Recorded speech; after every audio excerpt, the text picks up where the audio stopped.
నమస్తే అన్న, అందరికీ నమస్కారం. కువైట్లోని ఆల్ ముత్లా ప్రాంతంలో ఒక ప్రవాస కార్మికుడు మృతి చెందాడు.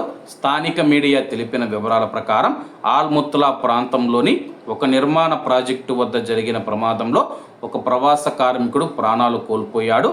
తాను పనిచేస్తూ ఉన్న కంపెనీ ఆవరణలో పైనుంచి కింద పడడంతో ఈ విషాదం చోటు చేసుకుంది.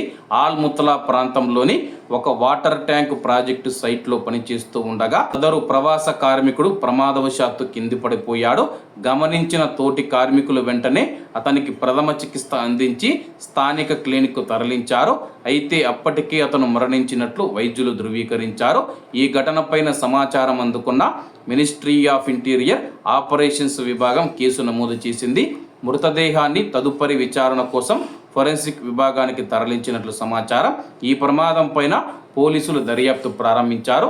కాబట్టి కువైట్లో ఉన్న మన భారతీయులు మనం చూసుకుంటే ఆల్ ముత్లాలో మనం చూసుకుంటే కానీ కొత్త మందక కాబట్టి కొత్తగా ఇల్లులు కడుతూ ఉన్నారు.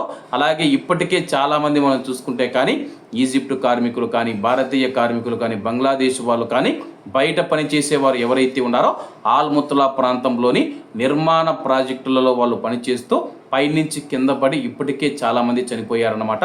ఒకవేళ కువైట్లో ఉన్న మన భారతీయులు ఆల్ ముత్లాకు కానీ వెళితే కానీ అక్కడ జాగ్రత్తగా భద్రతా చర్యలు అయితే మీరు తీసుకోవాల్సి ఉంటుంది. మీ యొక్క రక్షణ ముందు ఇంపార్టెంట్ అన్నమాట.